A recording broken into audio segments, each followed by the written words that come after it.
नमस्कार दोस्तों, आज अपने आपके पहला ही जो लेसन है भारत का वैभवपूर्ण अतीत, उसमें अपने लास्ट टॉपिक की बात करेंगे वैदिक सभ्यता। वैदिक सभ्यता। अब देखिए, वैदिक जो सभ्यता थी, जो पहले का अपने वीडियो कर चुके हैं सिंधु घाटी सभ्यता। सिंधु घाटी सभ्यता के नष्ट होने के बाद, सिंधु घाटी सभ्यता के नष्ट होने के बाद में वैदिक सभ्यता है, उसका काल आता है। तो वैदिक सभ्यता का जो काल है वो 1500 ईसा पूर्व से 600 ईसा पूर्व तक माना जाता है। 600 ईसा पूर्व तक। तो बोगज कोई नामक स्थान है भी, बोगज कोई, ये मध्य एशिया के अंदर है और 1400 ईसा पूर्व का यहाँ से एक शिलालेख मिलता है। उस शिलालेख में अपने वैदिक देवताओं के नाम हैं वो मिलते हैं। तो वो मध्य एशिया से चलकर पहले ये जो अफगानिस्तान का क्षेत्र है, अफगानिस्तान का, इसको बोलते थे सप्त सिंधु प्रदेश। तो हमारे जो पूर्वज हैं वो सबसे पहले यहाँ आके बसे। उसके बाद में वो धीरे धीरे उत्तर वैदिक काल में उत्तर भारत में और फिर आगे के काल में वो दक्षिणी भारत में आकर बस गए। तो ये वैदिक सभ्यता का है वो पूर्ण काल रहता है। तो एक प्रश्न, आर्यों का भारत में प्रारंभिक मूल स्थान सप्त सिंधु प्रदेश। उसके बाद में दूसरा जो स्थान है उसको ब्रह्म प्रदेश या आर्यवर्त भी कहते हैं, आर्यवृत्त भी कहते हैं। ये वाला क्षेत्र उत्तर प्रदेश, दिल्ली, राजस्थान, हरियाणा, पंजाब, ये वाला क्षेत्र। उसके बाद में आर्य जो थे वो दक्षिणी भारत, अगस्त्य ऋषि है वो दक्षिणी भारत में आर्यों को लेकर गए। तो इस प्रकार से जो आर्य लोग हैं वो आकर यहाँ बसे और यहाँ उन्होंने वैदिक जो सभ्यता है उसकी स्थापना की।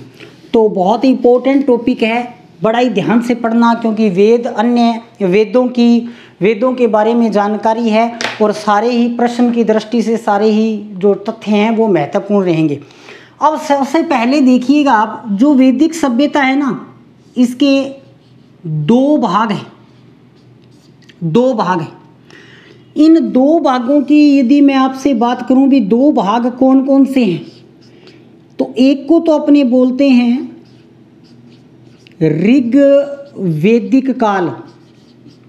वैदिक काल और दूसरे को अपने बोलते हैं उत्तर वैदिक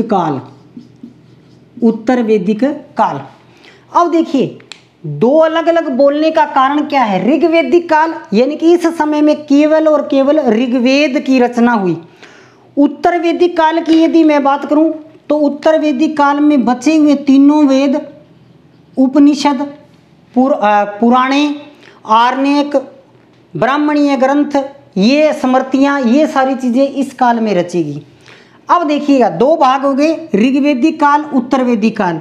अब यदि इनका समय जाने तो ऋग्वैदिक काल 1500 से 1000 ईसा पूर्व, 500 साल हो गए, क्योंकि ईसा पूर्व में समय क्या था, उल्टा चलता था, 500 साल हो गए।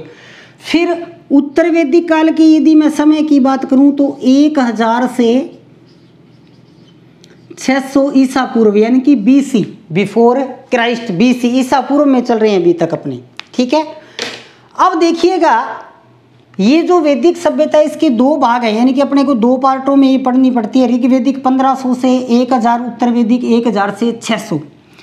अब इस वैदिक सभ्यता की यदि मैं बात करूं, 3-4 इंपॉर्टेंट बातें देखिए। एक तो निर्माता, यानी कि इस सभ्यता का निर्माण करने वाले कौन लोग थे, आर्य लोग। आर्य का अर्थ होता है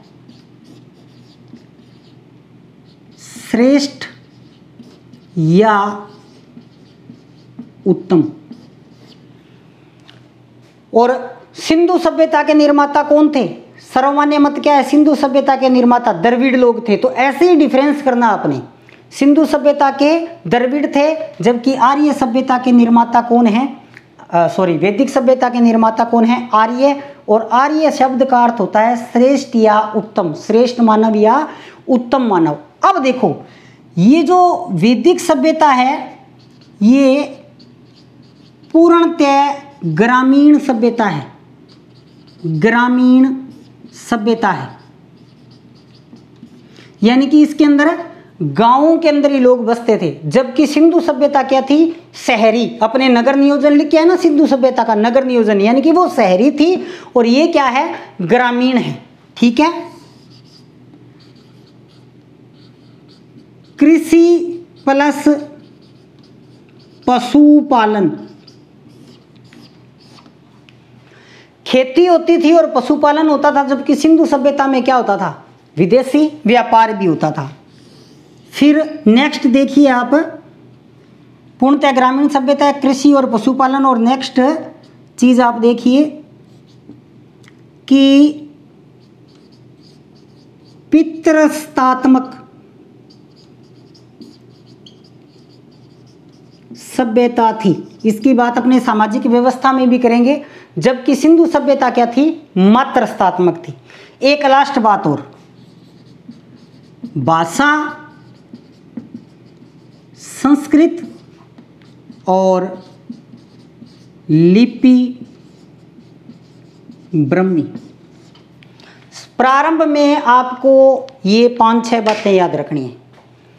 वैदिक सभ्यता 2 भाग, ऋग्वेद काल 1500 से 1000, उत्तरवेद काल 1000 से 600। ओके। निर्माता आर्य, अर्थ श्रेष्ठ या उत्तम। पूर्णतः ग्रामीण सभ्यता थी, कृषि और पशुपालन मुख्य व्यवसाय थे, पितृसत्तात्मक सभ्यता थी। ठीक है। और भाषा संस्कृत थी और लिपि जो थी वो ब्राह्मी थी। इसके बाद अपने बात करते हैं सबसे पहले वेदों की। सबसे पहले अपनी बात करते हैं वेदों की। तो वेदों की संख्या, जैसे कि आपको मालूम होगा कि वेदों की संख्या 4 है। वेदों की संख्या, वेदों की संख्या 4 है। अब जो ये 4 वेद है ना, इन चारों वेदों को सामूहिक रूप से क्या कहा जाता है? संहिता कहा जाता है। यदि आपसे पूछा जाए वेद संहिता किसे कहते हैं, तो वेद संहिता चारों वेदों को कहते हैं। इंपॉर्टेंट है ये, चारों वेदों को मिलाकर क्या कहते हैं? संहिता कहते हैं। एक शब्द हो रहेगा वेद त्रिय। इसमें 3 वेद हैं भी, ये ध्यान रखना। वेद त्रिय में 3 वेद हैं। कौन कौन से 3 वेद हैं? ऋग्वेद, यजुर्वेद और सामवेद। कौन सा नहीं है? अथर्ववेद नहीं है। ठीक है। कौन सा नहीं है? अथर्ववेद नहीं है। तो वेद कितने होते हैं? वेद 4 होते हैं। 3 तो ये और प्लस 1 ये। अब चारों वेद इकट्ठे क्या हो गए? संहिता हो गई। और वेद त्रिय किसे कहते हैं? ऋग्वेद, यजुर्वेद और सामवेद। कौन सा वेद त्रिय में कौन सा सम्मिलित नहीं है? प्रश्न आने को ऐसे भी आ सकता है, वेद त्रिय में कौन सा सम्मिलित नहीं है? तो अथर्ववेद सम्मिलित नहीं है। कारण बताऊं आपको क्यों सम्मिलित नहीं है? क्योंकि ये तीनों वेद है ना, इसमें केवल और केवल वैदिक सभ्यता की बात है। जो अथर्ववेद है ना, इसमें आर्य और अनार्य दोनों विचारधाराएं हैं, यानी कि इसके अंदर अनार्यों के बारे में लिखा हुआ है, जादू टोने के बारे में भी लिखा हुआ है। इसलिए इस वेद को वेद त्रिय में सम्मिलित नहीं किया जाता। तो वेदों की संख्या कितनी? 4। कौन कौन से? ऋग्वेद, यजुर्वेद, सामवेद और अथर्ववेद। चारों को सामूहिक रूप से संहिता कहा जाता है। वेद त्रिय 3 वेद, कौन सा सम्मिलित नहीं है? अथर्ववेद है वो सम्मिलित नहीं है। ओके। अब देखो अपने एक एक वेद की बात है वो करते हैं। तो पहला वेद ऋग्वेद। पहला जो वेद था वो था जी ऋग्वेद। ऋग्वेद 1500 से 1000 ईसा पूर्व, 1500 से 1000 ईसा पूर्व में ये लिखा गया।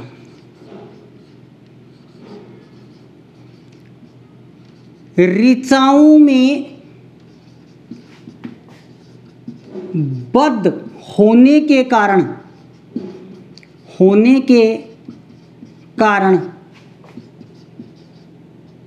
ऋग्वेद कहलाया। ऋचाएं हैं उसमें बद्ध होने के कारण, यानी कि उनके अंदर लिखे जाने के कारण ये क्या कहलाया, ऋग्वेद है वो कहलाया। अब देखिए इसके अंतर्गत क्या क्या चीजें हैं। 10 मंडल,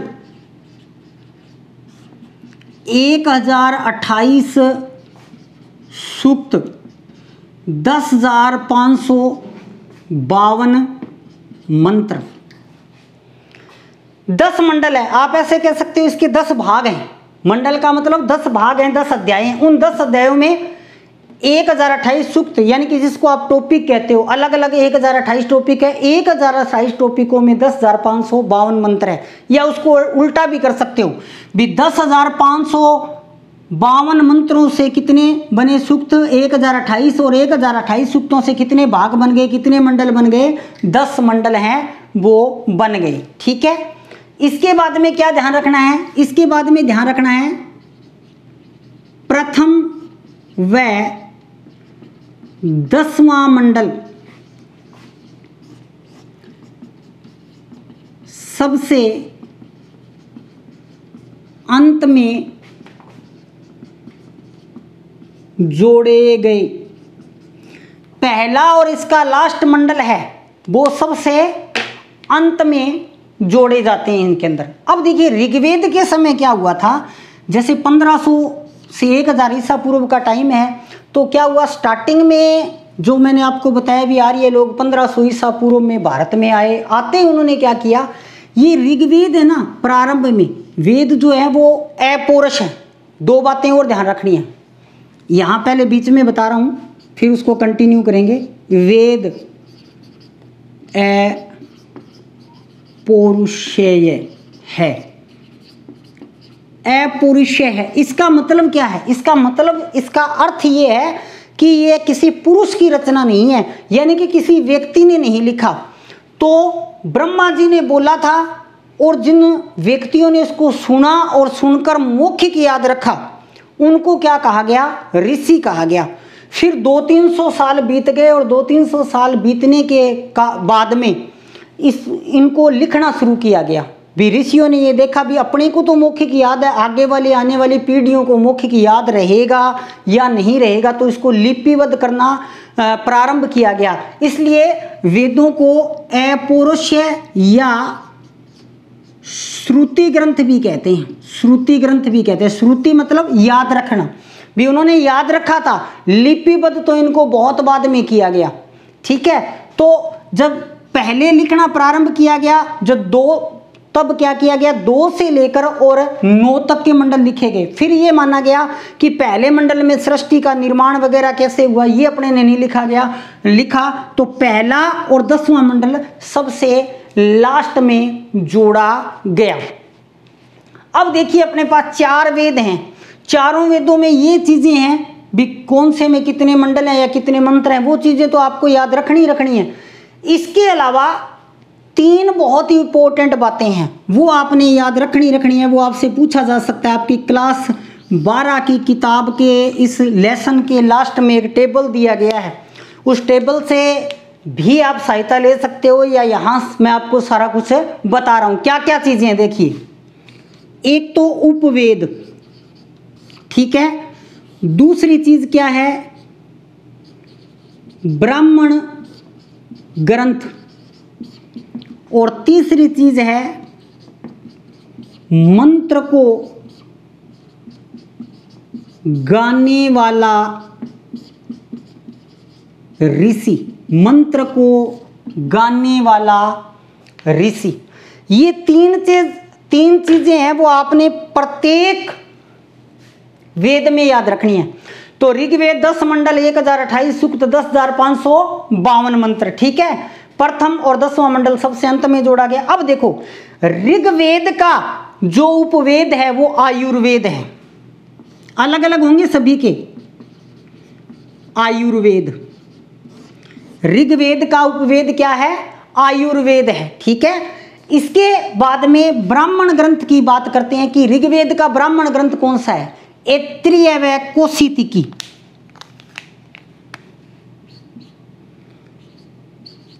ऐत्रेय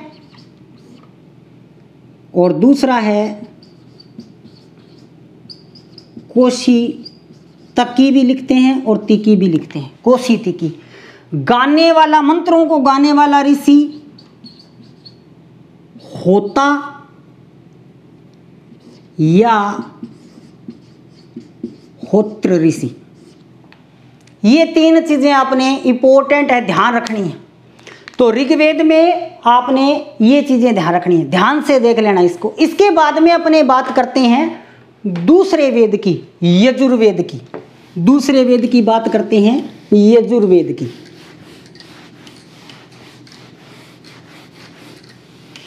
यजुर्वेद उत्तर वेद काल में आ गए अब अपने, क्योंकि पहले काल में केवल और केवल ऋग्वेद रचा गया। अब उत्तर वेद काल में आ गए तो बचे हुए तीनों वेद, उपनिषद, पुराण। अब मैं इस वीडियो में जितनी बात करूंगा वो सारी की सारी कहाँ होगी?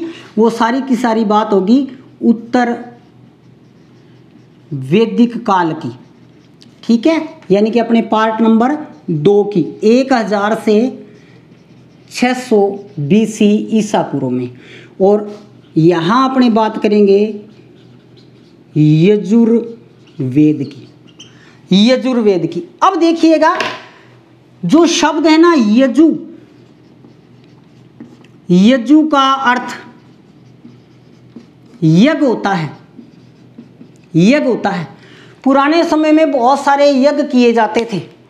अब देखिए यजुर्वेद जो है ना उसमें 40 अध्याय हैं, 40 अध्याय और 1875 मंत्र हैं, 1875 मंत्र हैं। जबकि ऋग्वेद में क्या थे? 10 मंडल थे। इसमें क्या चीज दी गई है? एक तो इसमें यजुर्वेद की बात कर रहा हूं, यज्ञ के नियम व विधि, यज्ञ की कौन सी विधि होती है वो दी गई है, किस नियम से यज्ञ करना है वो दिया गया है।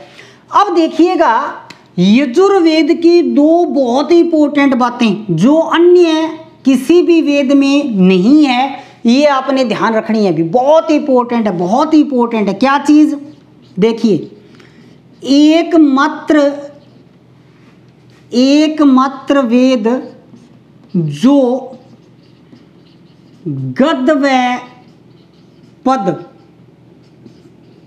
दोनों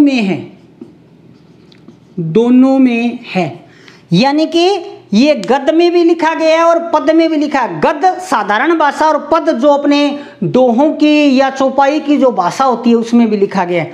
दूसरी बात क्या याद रखनी है, वो भी इतनी इंपॉर्टेंट है, एकमात्र वेद जिसके 2 भाग हैं। अन्य जो तीनों वेद हैं उसके एक भाग हैं, जबकि इसके यजुर्वेद के कितने भाग हैं? 2 भाग हैं। और वो 2 भाग कौन कौन से हैं? शुक्ल यजुर्वेद और कृष्ण यजुर्वेद। शुक्ल यजुर्वेद और कृष्ण यजुर्वेद। तो 2 तो ये इंपॉर्टेंट बातें ध्यान रखनी है आपने। एकमात्र वेद जो गद्य और पद दोनों में लिखा गया, बाकी तीनों वेद हैं वो पद पद में लिखे गए हैं। ओके, एकमात्र वेद जिसके 2 भाग हैं, शुक्ल यजुर्वेद और कृष्ण यजुर्वेद। 40 अध्याय, 1875 मंत्र। अब उन 3 बातों की बात करेंगे अपने, जो मैं आपको पीछे इंपॉर्टेंट है वो बता के आया हूं। कौन कौन से? एक तो अपने बात करेंगे उपवेद कौन सा है यजुर्वेद का, एक अपने बात करेंगे इसका ब्राह्मण ग्रंथ कौन सा है और तीसरी बात करेंगे मंत्र गाने वाला। मंत्र गाने वाला कौन है, ये आपने याद रखना ही रखना है। तो देखिए जो इसका उपवेद है वो धनुवेद है, धनुवेद, धनुवेद, ठीक है। जो इसके ब्राह्मणीय ग्रंथ हैं वो शतपथ और कौशिकी है।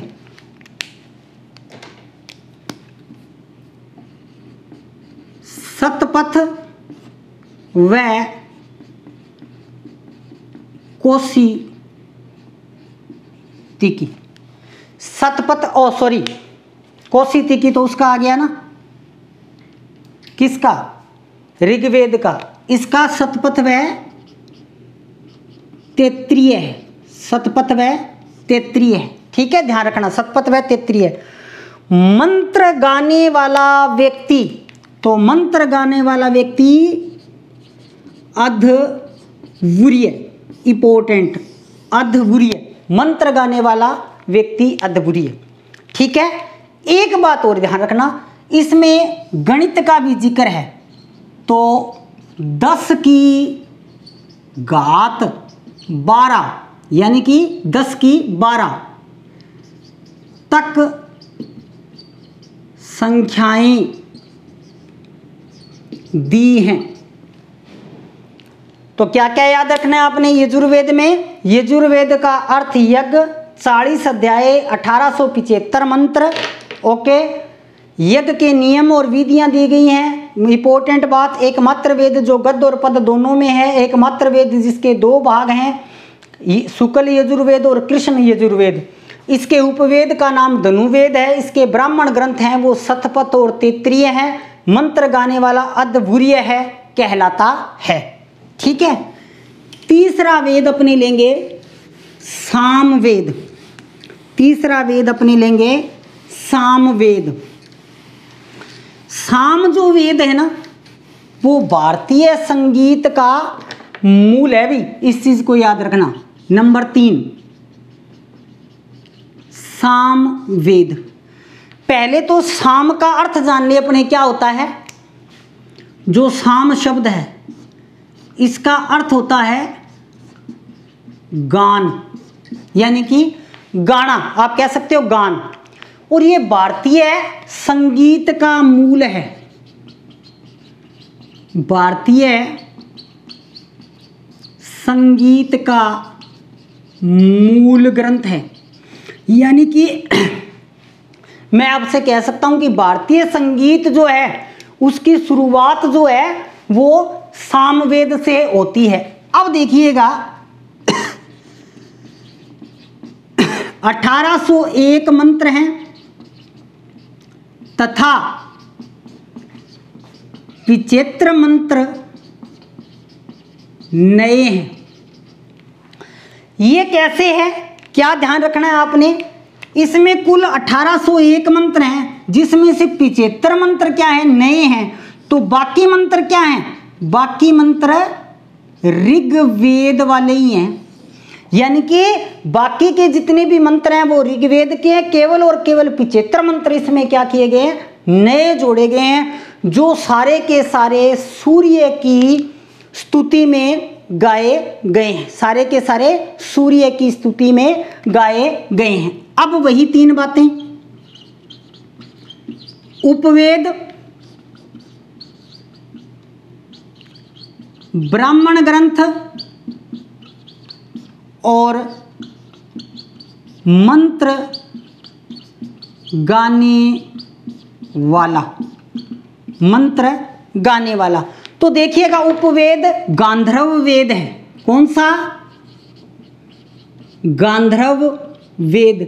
किसका उपवेद है, सामवेद का उपवेद है, सामवेद का। और इसका जो ब्राह्मणीय ग्रंथ है वो है पंचविश, पंचविश। और जो मंत्र गाने वाला है उसको क्या कहते हैं, उद्गाता, उद्गाता। ये याद रखना है आपने। तो सामवेद भारतीय संगीत का मूल एक, 1801 मंत्र, 75 मंत्र नए। उपवेद गांधर्व वेद, ब्राह्मणीय ग्रंथ क्या हो गया पंचविश, और मंत्र गाने वाला क्या हो गया उद्गाता हो गया। ठीक है, अब अपने बात करते हैं चौथे वेद की। चौथे वेद की अपने बात करते हैं। तो चौथा वेद अपने पास है अथर्ववेद।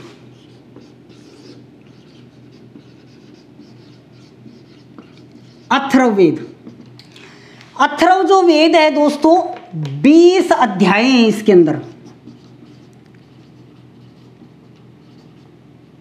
20 अध्याय, 731 सूक्त और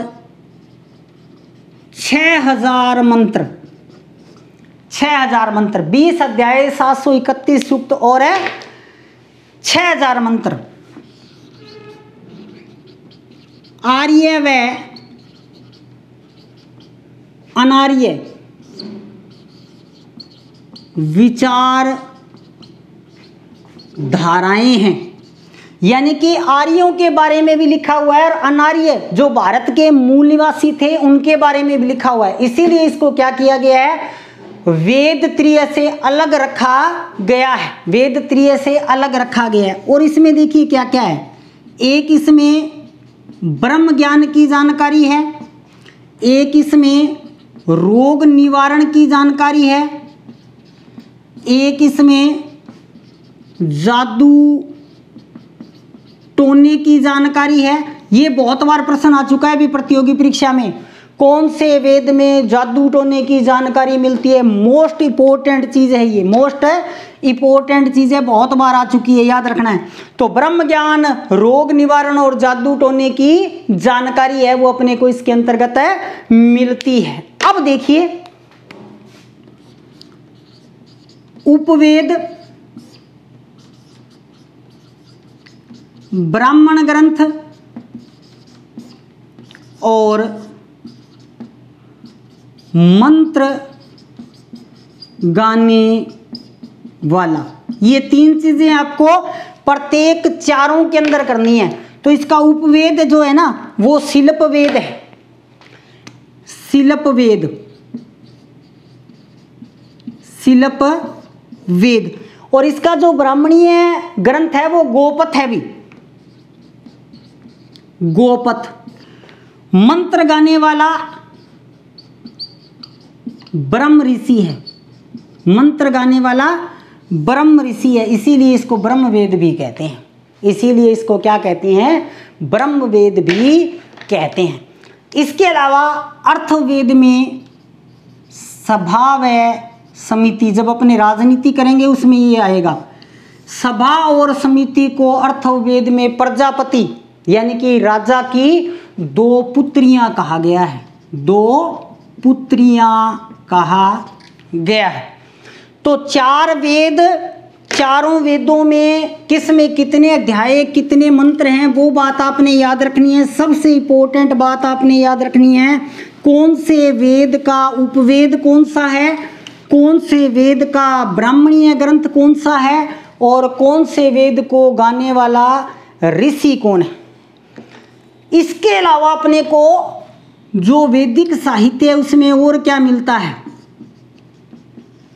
वैदिक साहित्य यानी कि 4 वेद हो गए आपके। 4 वेदों के अलावा अपने को क्या मिलता है, 4 वेदों के अलावा अपने को 2 महाकाव्य मिलते हैं भी, 2 महाकाव्य। कौन कौन से 2 महाकाव्य मिलते हैं अपने को, एक तो अपने को मिलता है रामायण,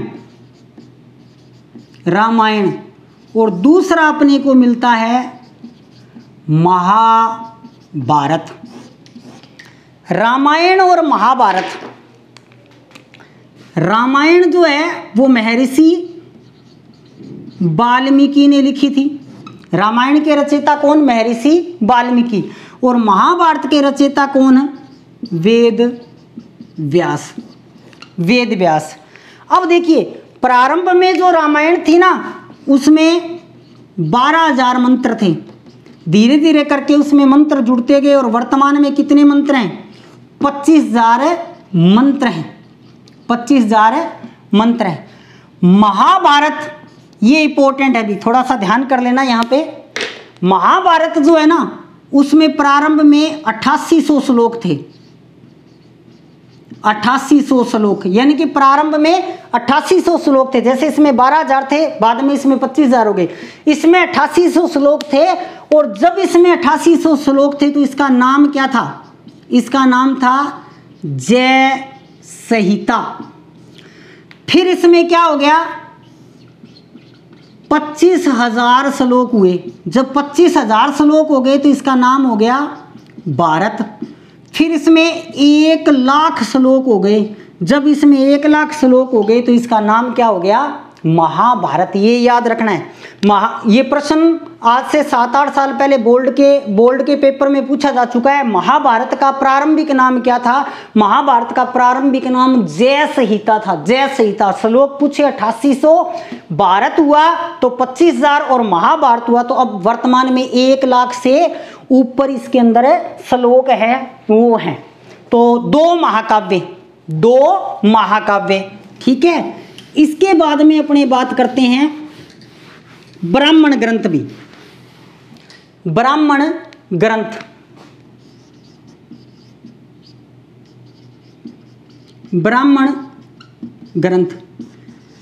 ब्राह्मण ग्रंथ क्या थे दोस्तों? देखिए, वेद जो थे ना उनकी शब्दावली बहुत कठिन थी, तो उनको समझा नहीं जा सकता था। तो जितने भी यानी कि 4 जो वेद थे उनको सरल भाषा में करके लिखा गया, और प्रत्येक वेद के भी कुछ ब्राह्मणीय ग्रंथ थे। यानी कि यहाँ पर क्या किया गया? वेदों को सरल करके लिखा गया। वो ही क्या कहलाए? ब्राह्मणीय ग्रंथ कहलाए। फिर है आरण्यक।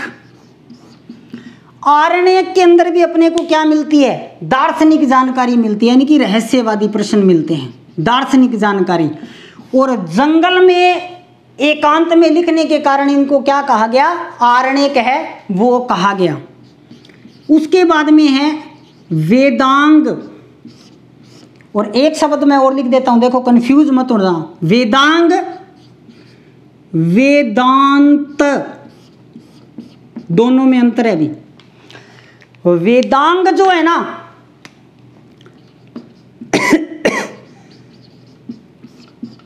संख्या 6 है। सॉरी भी, वेदांग की संख्या 6 है। कौन कौन सी है? शिक्षा, वेदों को पढ़ने के लिए शिक्षा का आविष्कार हुआ। कल्प के अंदर नियम और विधियां दी गई है। व्याकरण, तो व्याकरण में आप जानते हो समास, प्रत्यय। ये चौथा था निरुक्त को भाषा विज्ञान कहते हैं, शब्दों की उत्पत्ति किस प्रकार से हुई। उसके बाद में छंद, जो अपने साहित्य में पढ़ते हैं छंद, वो। और लास्ट था ज्योतिष। ये 6 वेदांग थे। वेदांत, या मैं इसको कह दूं उपनिषद, एक ही बात है। और संख्या थी इनकी 108। संख्या थी इनकी 108। 12 प्रमाणिक। वेदांग 6 संख्या, शिक्षा, कल्प, निरुक्त, छंद, ठीक है, व्याकरण, ये सारे। जबकि वेदांत वेद प्लस अंत, यानी कि वेदों का अंतिम भाग। वेदों में 4 वेद, ब्राह्मणीय ग्रंथ, आरण्यक, वेदांग, ये सारे। सबसे लास्ट में क्या लिखा गया? उपनिषद या वेदांत लिखा गया, जो 108 थे, जिसमें से 12 को प्रमाणिक माना जाता है, अन्य को प्रमाणिक नहीं माना जाता। तो 4 वेदों के बाद में 2 महाकाव्य, फिर ब्राह्मणीय ग्रंथ, वेदों को सरल करने के लिए लिखे गए। आरण्यक, जिसमें रहस्यवादी प्रश्न थे, जंगलों में लिखने के कारण आरण्यक कहलाए। वेदांग संख्या 6 है। वेदांत या उपनिषद संख्या 108, 12 प्रमाणिक माने जाते हैं। इसके अलावा सूत्र साहित्य, यहां पर आप केवल संख्या याद रख लोगे या बड़ी बड़ी बातें याद रख लोगे तो भी काम चलेगा। 3 स्रोत सूत्र, ग्रहक सूत्र और धर्म सूत्र, ये 3 क्या थे? सूत्र साहित्य थे। फिर मैं बात करूं पुराणों की संख्या 18 थी। भी पुराणों की संख्या 18 थी। और 18 पुराणों में अपने को दूसरी और तीसरी शताब्दी की महत्वपूर्ण जानकारियां मिलती हैं। पुराणों का जो रचयिता है इम्पोर्टेंट लोमहर्ष ऋषि को माना जाता है। लोमहर्ष ऋषि को इसका रचयिता है वो माना जाता है। फिर बात करूं उप पुराणों की संख्या 29 थी। उप पुराणों की संख्या 29 थी। तो अच्छे से अध्ययन करना। 4 वेद के अलावा क्या है? 2 महाकाव्य रामायण महाभारत, ब्राह्मणीय ग्रंथ आरण्यक वेदांक 6, वेदांत या उपनिषद 108, सूत्र साहित्य 3।